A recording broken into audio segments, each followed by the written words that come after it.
Hello everybody, welcome back to my YouTube channel. I have the mic that I brought out because I'm actually making this into a podcast episode as well. I just wanted to say I am so excited for this YouTube video because if you guys have been following me for a while, you know that the past year, honestly, maybe even more than a year, I have pretty much exclusively posted vlogs. I'll do some sit down videos where I've done like budget videos before and I'll sit down and talk to the camera, but for the most part, I have been posting vlogs. I have been really busy owning a business and running that and trying to scale that. That has pretty much taken all of my time. And so content creation has been a little bit of a afterthought for me where I use it more to maintain my current audience rather than growing a new audience. And so I've definitely felt the weight of that as well. And I've honestly just missed it. Don't get me wrong, I love vlogs and I'm still going to be doing those.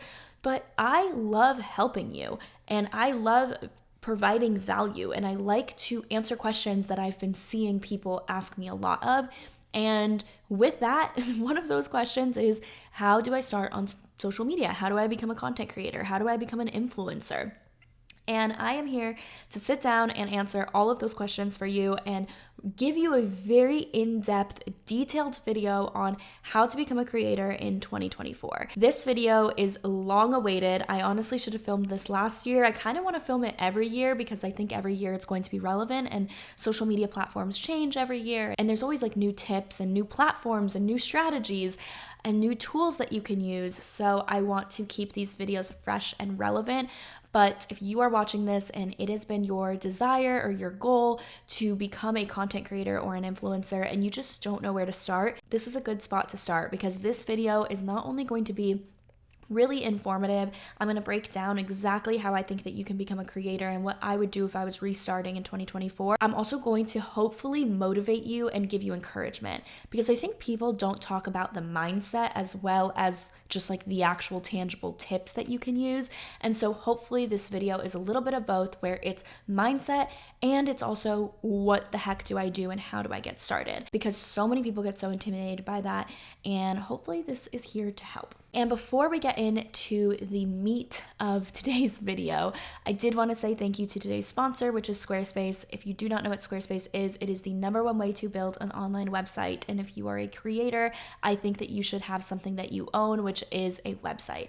I personally love Squarespace. I've been using them for years. I have built multiple websites on Squarespace and I've also built websites off of Squarespace. And I can tell you the difference is that Squarespace is much more customizable. It's so much easier. Their customer service is amazing. And I think their templates are a million times nicer than any other competitor out there. They're very much my style where they're like sleek and minimal and it looks like you paid like a very expensive graphic design team to come in and build it when really you just use Squarespace. And if you guys want to check out a website that was built on Squarespace, you can actually go to Rella's website, which is getrella.com, and you can see that that was built completely on Squarespace and our developers had nothing to do with it. It was all just Natasha working her magic and customizing the website to perfection, which wouldn't be possible without Squarespace. It's literally the website that we have dreamt about. I think it looks so good, so check it out for yourself. And if you want to get started on Squarespace, you can use the code Natalie Barbu and get 10% off your first purchase, or go to squarespace.com/Natalie Barbu. Now let's get into what you guys want to see, which is how to become a creator in 2024. Before we get into the actual tips, I want to give you a little bit of a background on why I think I am credible enough to film this video. Because I know some people are gonna say, you don't even get that many views anymore, like, why are you filming how to become a creator? And let me explain. I started back on YouTube in 2011. Times have changed since then. It's a totally different beast than it was back then. However, I have been able to do this full time for the past 4 years and I have made well over 6 figures for the past 4 years solely on social media and content creation. And so I think when people say that they want to become content creators, of course it is because it is so much fun and it is a great hobby and it is something like a creative outlet. But I also am not naive to think that people are clicking on this video solely to watch about how to create content. A lot of people want to learn how to actually make this a career and how to make money off of it. And so I think I am credible to say that I have made this a career for the past 4 years, but I've also been doing this for over a decade. So I do know a little bit about social media, and it's not because I'm special. It's not because I'm unique. It's not because I know something other people don't. It's honestly because I have been persistent with it and I have just learned from my experience doing it, and that's about it. And that is why this should be encouraging, because I don't think I am anything special. I think anyone can become a creator. I don't think you need to act a certain way, look a certain way, be a certain way. These tactics that I've learned over the years that can make any single person a creator. So when I say creator, you can also interchange that word for influencer. I know some people don't like the word influencer, but at the end of the day, you have influence on social media and you're using it. And so you kind of are an influencer, even if you don't really want to adopt that word. That is what you are. Let's get into my tips on how to become a creator in 2024 and what I would do if I was starting from scratch in 2024. So the number one thing that you need to ask yourself is, what type of content are you going to create? And this might seem like a very basic question, but we have to go back to the basics if you want to be a creator this year. So what type of content are you going to create? I think that's what actually stops a lot of people, is they think, I don't know what to post. Like, they want to be a creator because they follow creators and they look at what they do for a living and they're like, wow, I want to do that. That looks like so much fun. Or, ooh, I love those things that she's doing, or that those topics that she's talking about. I want to do something like that too. And I'm here to tell you that you absolutely can, but you need to figure out first, what type of content are you going to be posting about? I think a good exercise to figure out the type of content you want to post about is to look at what you're already consuming. A lot of us are consuming content that we would actually want to create. That's actually how I started. I know I started so long ago, but I don't think it changes with how people are consuming content and what people want to create. I was consuming content of people making beauty and fashion videos. They were around my age, 15 years old at the time, in their childhood bedrooms, filming videos about makeup and beauty and fashion. And I was like, wait, I love that. I want to create the same thing. And so I took inspiration from these girls that I was watching, and I decided to create a makeup tutorial myself. And that's how my channel started. It was because I was consuming that content, and that's the type of content I wanted to create. So look at the type of content you're consuming. If you are into health and wellness, maybe you're consuming a lot of recipe videos, a lot of, workouts of the week videos, a lot of best, foods that make me feel good, or whatever. I'm not that into health and wellness, so maybe I'm way off in my descriptions, but if you're into that, you're probably consuming a lot of that content. It's usually rare that you're into, let's say, health and wellness, and your Instagram feed or your TikTok feed or your YouTube subscription feed is like cars. It's usually not like that. Usually that you consume what you are interested in.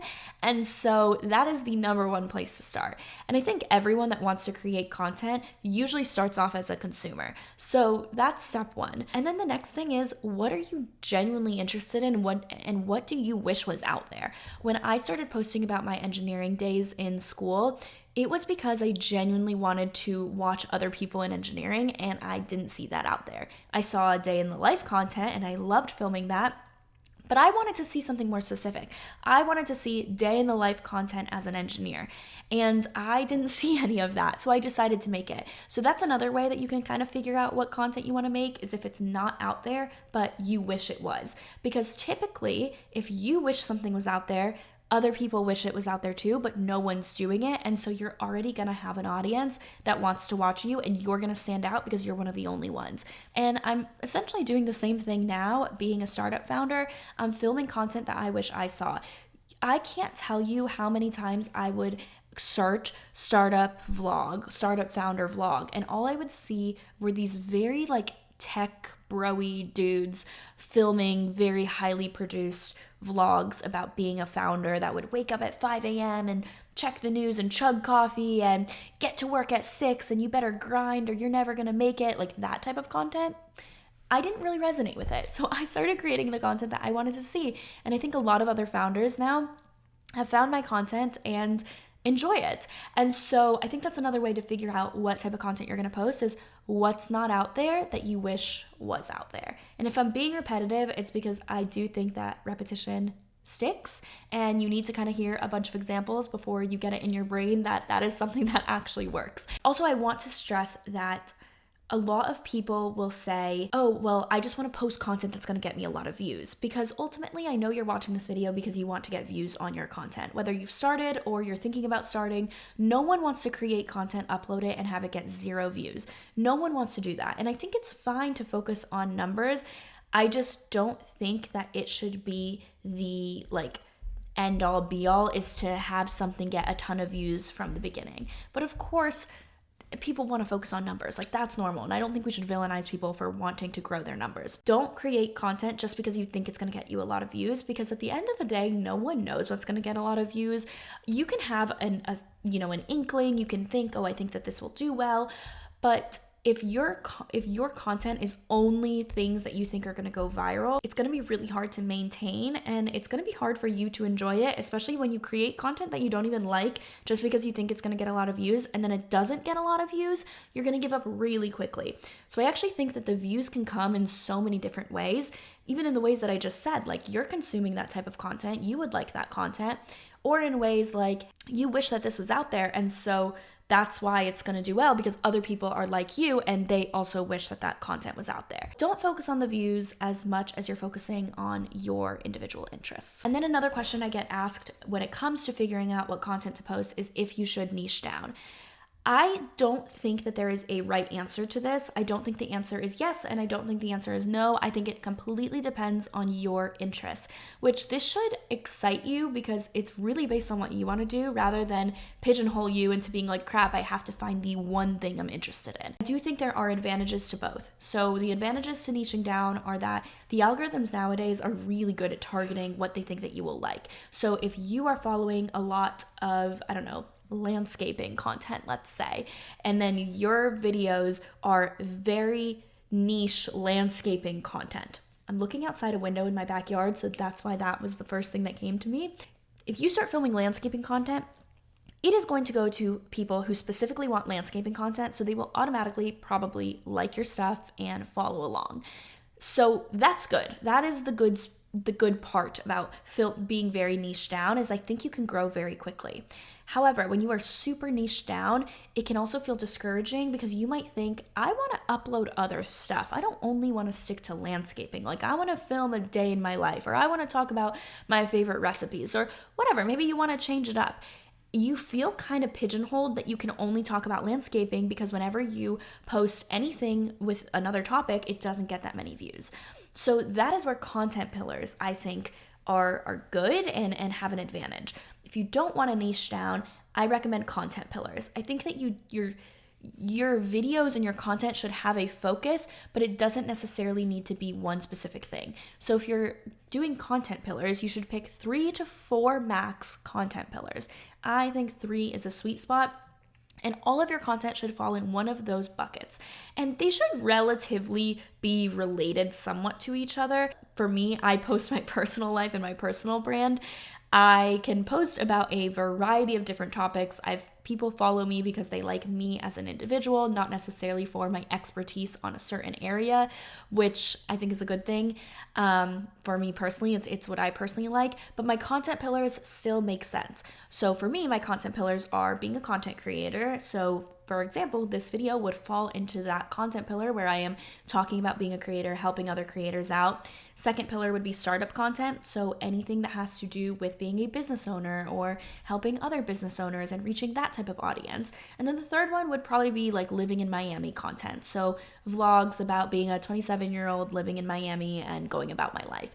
And so if I post my favorite restaurants and I post my favorite, what to do on a weekend in Miami, it still makes sense because people follow me for that reason as well. So those are the 3 buckets, and sometimes they all can loop together in one.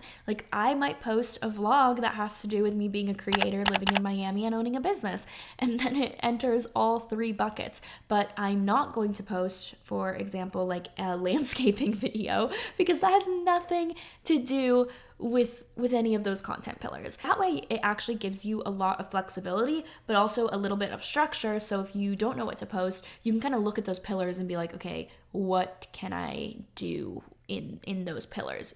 Whether you niche down or you don't, you should still have content pillars that it falls in. And if you're worried about niching down because you think, oh my gosh, I'm going to be stuck in this forever, I do want to say that you're never stuck in any specific niche forever. You can always pivot, but there's definitely going to be a period where during that pivot and during that transition, your views are a lot lower because people are used to only one type of content. And so that might be really discouraging. That's step 1. figure out the type of content that you want to post. Step 2 is asking yourself, which platforms are you going to focus on? Nowadays, you kind of have to be everywhere at once, or at least it feels like that. Like your favorite creators are on TikTok, YouTube, Instagram. They have a podcast. Maybe they're active on Pinterest as well. They might even have a blog and a website that they're posting on. But I guarantee they didn't start that way, and so neither should you.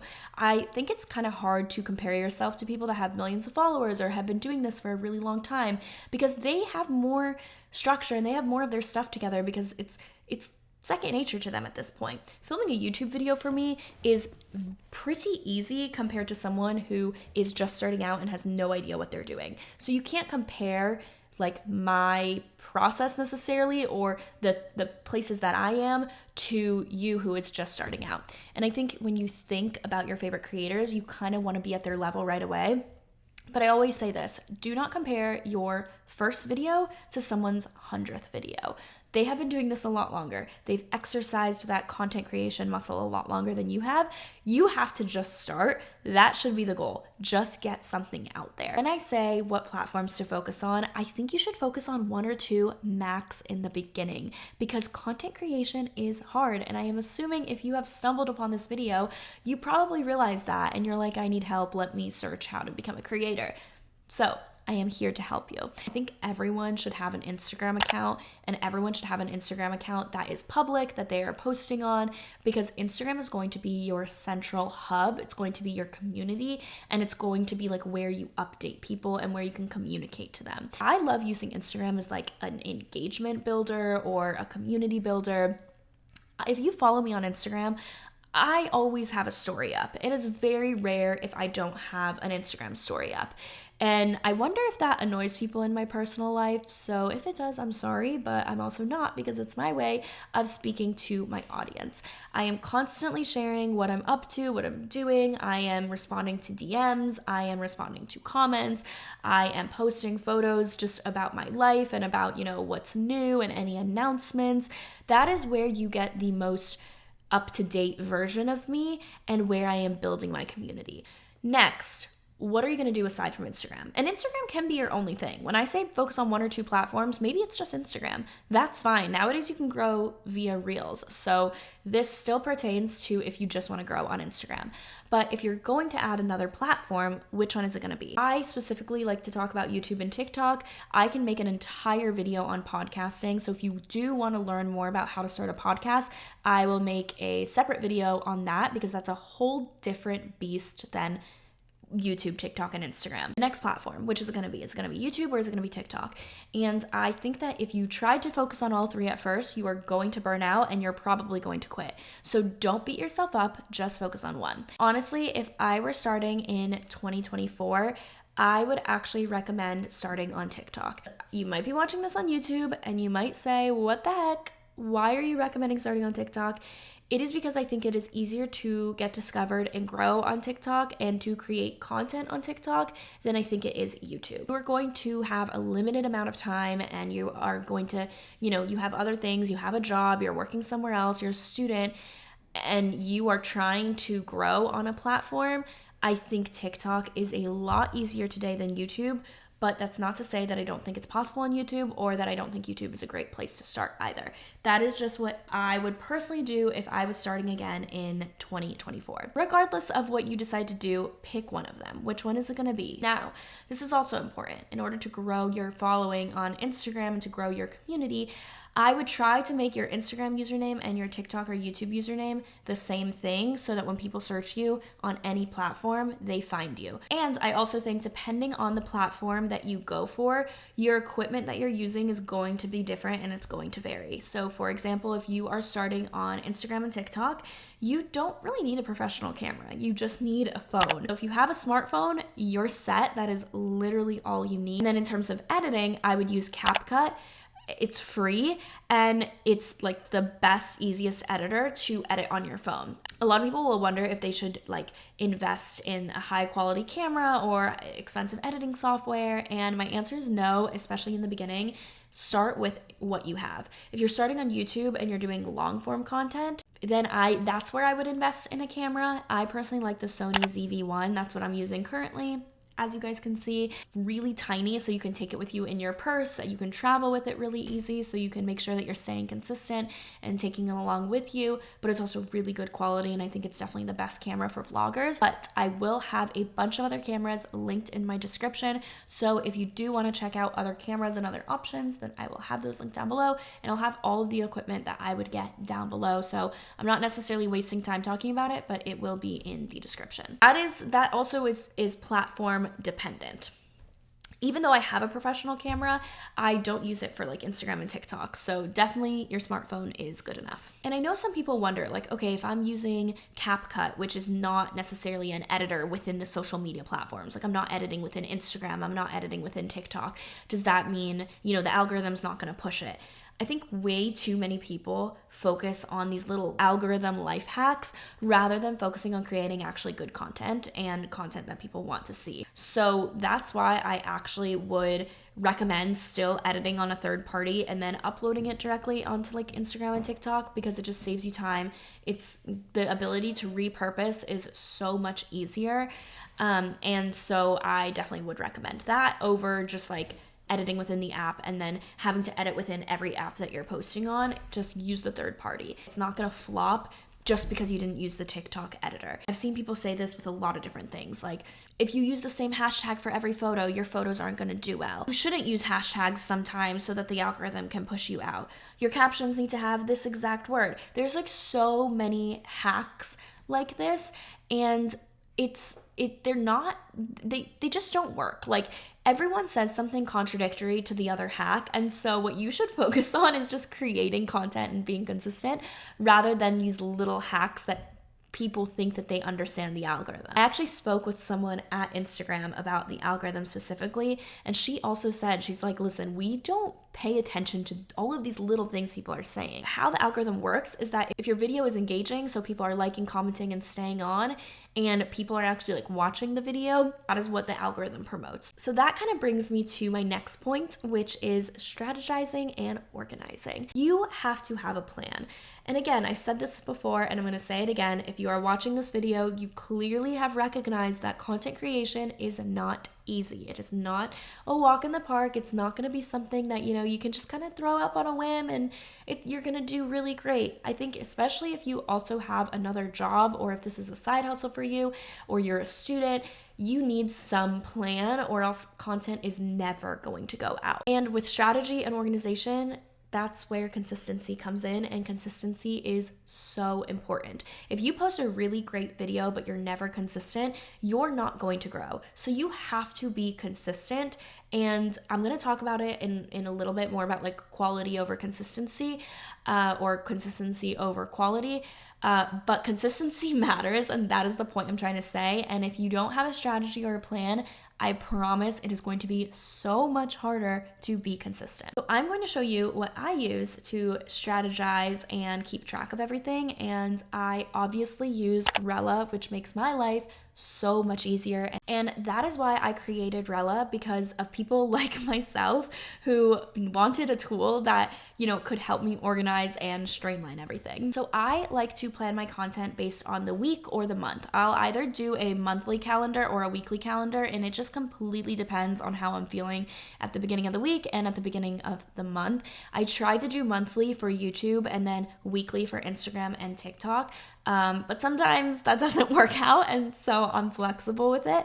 But obviously I use Rella's content calendar, and I will actually go in, and anytime I have a content idea so I don't lose it, I'll go into Rella and I'll add it as a content idea on there, because that way whenever I'm ready to bring it to life, I can actually just start building it out directly on Rella, and I don't have to go from like my notes to my content calendar. At the beginning of every week or month, whenever I'm planning, I'll kind of go through, look at my content ideas, see if I can actually create any of them, and then if not, I'll just like go on my monthly calendar and I'll start putting things in. I like to have a certain day of the week that I upload for YouTube, but for everything else, it's just kind of random. It depends on my schedule. But if it makes it easier, definitely pick a day of the week that works for you and stick to that. So I'll go in on my calendar, I'll start writing everything out, and then whenever I'm ready, I'll actually go in and I'll kind of start to like plan it out. So for this video, I just spent the day this morning planning out like all of my notes that I'm going to talk about with you. This is not something that I just started recording and it's off the dome. I'm just talking about it. Like, no, I have a bunch of notes that I am looking at so that I make sure that I stay on track with the video.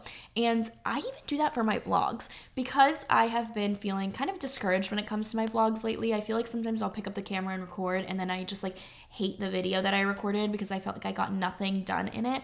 I'll actually go in and before my day's even started, I will kind of write a bunch of things that I want to do in the vlog or show in the vlog or talk about in the vlog, and I'll add them as checklists. So I'll have an intro, like what do I want the intro to be? Is there a specific topic I want to touch on?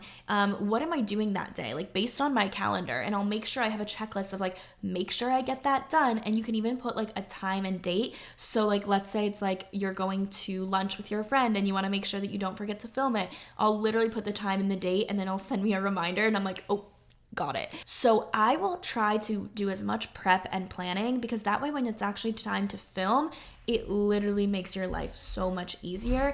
And instead of creating this like project management template on Notion or ClickUp or Asana, Rella is literally made for that, so I definitely recommend using that instead. Another thing that I do is I will repurpose my content because I want to maximize my reach. And so with that, I will go in and I will repurpose all of my short form content if it's a minute or less, and I will upload it to YouTube Shorts, TikTok, and Instagram Reels. I've kind of figured out what works on Instagram versus what works on TikTok, but in the beginning, I just uploaded everything because I wanted to see what stuck. So because I edit on CapCut, I will upload the video into Rella and I will repurpose it. I'll add it, let's say, to like TikTok. I'll put my caption, I'll put my hashtags, and then I will hit repurpose and I will auto post it on Instagram Reels and YouTube Shorts. So that way I don't even have to go into those apps and like do anything. Like everything is done through Rella and it's auto posted and it's so easy. And you can even auto post like on TikTok too if you want. So I'll auto post TikTok, Instagram Reels, YouTube Shorts, and it just goes out on all three. And that way I can kind of see what works and what doesn't. I did that in the beginning. I saw the type of content that worked on Instagram and what worked on TikTok. So now I differentiate the two. So now sometimes I repurpose content on Instagram and TikTok, but not every piece of content is repurposed. But the good thing is I have the option once it's in one centralized spot, which is Rella, which saves me so much time. If you guys made it this far in the video and you guys want to check out Rella, you can get 50% off your plan using my code Natalie50. And so use that in Rella, get 50% off the annual plan, which is a great deal. You can literally get Rella for like less than $10 a month because of that. So make sure that you have a strategy and that you have a plan in place, which also brings me to something that I spoke on earlier, which is consistency over quality. I think sometimes people think that quality is the only thing that matters because if you post a bad quality video, then no one's gonna watch it, and I disagree with you. I actually disagree with you because if you go back to every creator of yours and you look at their first piece of content, I guarantee it does not meet the quality that their content is today. That it was bad quality, but they found an audience even when they were posting bad quality content because it is more about what you are posting rather than how it looks or the quality of it. It matters about the value, the entertainment, if they like you or not. Like if I'm being honest, that is what matters way more than, oh wow, this is so crisp. This has some crisp audio in it. No, people will listen to an audio podcast that has audio recording from Zoom and it's like breaking up and dogs are barking in the background, and that will still get views. I'm not saying that quality doesn't matter at all, but I think we got to get out of perfectionism, stop being a perfectionist, and just post the content, especially in the beginning. Because in the beginning, you can post the best quality video ever, but if you are not consistent, no one is going to watch. And I think in the beginning, it is way more important to flex your content creation muscle and to work that out than it is to post something that is like super highly produced and such good quality, because also you're probably never going to post it if you're focusing on quality because it's never going to reach your standard of perfectionism. And so I'm speaking to all of the perfectionists out there. I'm looking you in the eyes. Or if you're listening, I'm speaking directly to you. Imagine me looking you in the eyes. And I am telling you to stop being a perfectionist, because that is not going to get you followers, and that's not going to get you an audience, and that's not going to get you views. What is going to is if you just start posting. Stick to a day in the calendar if that's what works for you. Set a specific number of times you're going to post every single week, and the minimum should be once a week across any platform. I think for YouTube, once a week is great, but for TikTok and Instagram, you're going to have to probably post more than that. But I would say stick to something realistic, like 1 to 3 times a week on these platforms, and just start posting, because then you're going to start seeing the topics your audience wants to hear. You're going to start seeing what they like. You're going to start seeing what they don't like. They're going to give you feedback, and they're also going to follow along and want more content from you. So start posting content instead of worrying about perfectionism. It is no secret that people want to make money on social media. I don't think it's wrong either. I think if you asked me a few years ago about, I want to start social media because I want to make money, I would say, okay, good luck with that. Like, it's not that easy to make money on social media. In 2023, 2024, it's actually a lot easier than it ever was before. And I think it is totally fine to realize that this is a career and realize that you can make money off of it and want to make money off of it. If the only reason you're starting is because you want to make money, I think it's going to be very hard for you to have a long-lasting career, because you genuinely have to enjoy it. But I don't think it's wrong to want to make money off of this, because there is money in it. Like, there is. We just got to start talking about that. I will dive into another video about all of the ways that you can make money on social media.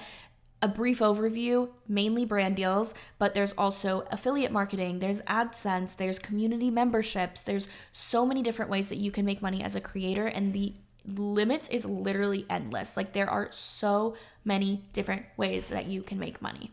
However, this video is already very long and I cannot dive into all of the monetization sides of things, but this video is about how to become a creator, not how to make money on social media. So if you want that video, give it a thumbs up, let me know, comment and letting me know that you want me to talk about how to make money on social media. But I will say that if you follow the advice of picking the right content to make, having a strategy and having a plan, being consistent, finding the platforms that work for you, if you do all of that, that is going to help you build an audience, and you cannot make money without having an audience. So you should focus on that first, and then the monetization will come. You will start getting interest from brands. You will start gaining, have a community that wants to see maybe more exclusive content that you can then turn into a membership. You'll start becoming a thought leader, and then maybe you can sell a course. So that the money will come if you do everything else that I listed and build a loyal community and audience. So I don't necessarily think this is the video to talk about that, but if you do want me to talk about that, then let me know. All in all, a little summary: focus on content pillars or your niche. Then find the platforms that you are prioritizing and work on those before you add anything else. Then comes the strategy and organization. You have to have a plan, you have to have a strategy, and you have to be organized. I recommend Rella, plot twist, and be consistent, and then the money will follow. That could be a 1-sentence summary of this long video and this long episode, but I hope that this was helpful. This is all the stuff that I would do and that I'm probably going to do in 2024. And I'm just really excited, because I'm excited to create more evergreen content like this that actually brings people in. And I'm really excited to start just creating more content for you and sitting down on the mic in front of the camera and providing value in a way that I don't think I was doing in 2023. So I will definitely be adding that to my strategy in the next year, and I am very excited for it. And so I hope that you guys enjoyed today's episode. I hope you enjoyed today's video, and I will see you guys next time. Bye, guys.